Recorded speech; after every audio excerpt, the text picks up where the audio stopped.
Hi, this is Seth Waring. I'm the business manager here at the Stabiliser Cattle Company, and today I just want to talk to you about what is a stabiliser animal. If you've made it this far, you've probably got lots of questions about how did it all start, what's involved. Well, I'm going to run through those today. So let's kick things off. This is what we're trying to do. We're trying to produce the ultimate suckler animal, and the key measure for us is efficiencies. Now, the measure of efficiency is kind of irrelevant. It doesn't really matter whether you're looking at the profitability of the herd, whether you're looking at the kilos of output of the herd, or whether you're looking at the carbon benefits of the herd, so the amount of carbon and methane that's produced per kilo of beef that comes off the farm. If you're looking at one measure of efficiency, they generally improve them all. So irrespective of which one we're driving for, you will have a massive impact on all of those going forward. One of the key principles behind the stabiliser animal is hybrid vigour.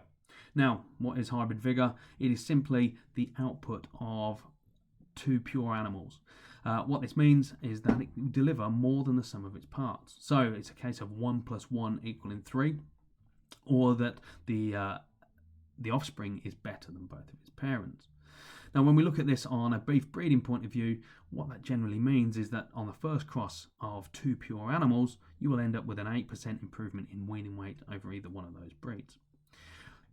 The exciting thing is when you start to use those crossbred animals as cows, you get a big improvement in the overall measures of efficiency in those animals. You get a massive improvement in fertility, you get a better conception rate, and you've got a shorter period between cow having a calf and getting back in calf. You have more milk produced, you have a better body condition and the ability of the cow to manage that body condition, and you also have a longer, more productive life, so she stays in the herd for longer. Now, this was understood way back in the 70s, and the USDA Meat Animal Research Center in Nebraska, they were working on this, looking at, they wanted to have a better understanding of what really happens when you do crossbreeding for cow production. What they did, they looked at the major breeds in the US, and they associated them into one of four biological types. They're down the left-hand side of that table there. They then measured a number of different traits, looking at growth rate and mature size of the animal. They're looking at that lean to fat ratio, or the ability of how well that animal can lay down fat. They were looking at the age that they entered the herd and how old they were when they hit puberty, and they were looking at the milk production of them as cows as well. Once they understood those traits, they then looked at breeding a number of different four-breed composites. So they used four different pure breeds, and they crossed them in such a way that you ended up with a composite animal. They did a number of different crosses, and the one that they came out, they deemed the most efficient was the MARC II, which they dubbed at the time the Stabiliser. And the MARC II Stabiliser was a mix of 50% native genetics, and it was a 50% continental genetics. So you get the best of both worlds. You get the mothering ability, and you get that ability to outwinter, look after body condition coming from the native animals, but you also get the growth and the carcass conformation coming from the continental breeds. One of the big things they did discover is actually that when you do a rotational cross, it retains the hybrid vigour, and you end up with about 75% of the hybrid vigour retained in a composite breed as you would when you have that first two pure crosses. They looked at the maximum profit from the cow-calf operation, which we'd already called the Suckler cattle, and the feedlot performance, which we would have as the finishing animals. And they wanted to do all of this without subsidy in the US. Now, the trial at the Clay Center, that started in the early 70s, and it ran through for a number of years into the mid-80s.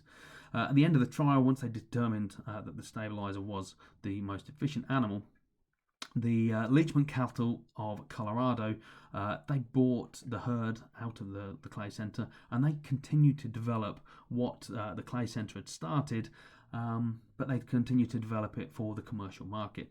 And as you can see there by the picture, the conditions that the animals are in, they're not quite the green and lush pastures that we're used to seeing here in the UK. These animals had to perform in a wide variety of environments, and they had to be doing it profitably and efficiently. Now, a group of UK beef breeders went over to the States in the late 90s, and they saw what Lee Leachman was doing over in Colorado, and they brought some of those genetics back. In 99, the first embryo calves were born, And since then, the numbers have grown and grown. So we currently have around 12,000 cows recorded on our system. These are in about 110 herds, and these herds are up and down the length of the country. So we've got breeders from the bottom of Cornwall right up to the top of Scotland. We've got them from the east coast right away across to the west coast of Wales. We have breeders in Ireland and Northern Ireland as well. Now, just because we have a composite breed does not mean that we're sitting back on our laurels. We're wanting to constantly improve efficiencies, and we do that by looking at data and utilising the data of all of these 12,000 cattle. Not only the cows recorded, but obviously the performance of the offspring. We take into account carcass records, and we do a number of other measurements, including feed efficiency, back fat scanning, scrotal measuring, etc., that will give us a total profitability of the herd. Now, the modern stabiliser itself hasn't changed much. We're still very much driven by the traits of the animal and the data around it. So the breed makeup is not very important. It doesn't matter what purebred animals go into that. What is important is that the animal traits that we're recording are, so that we're making an animals that stay in the herd, that when they get back in calf, they're really good mothers, and they produce an animal that everybody wants. So whether that is a replacement cow to go back into the suckler herd, or whether we're looking at finishing animals that are going to slaughter. Now, we have introduced new breeds, and one of the benefits of having a composite breed is that we're not limited to one individual breed. We can look further afield. So if any breed is doing good things and we need those traits coming into our herd, then we can utilise that and we can bring some new breeds in.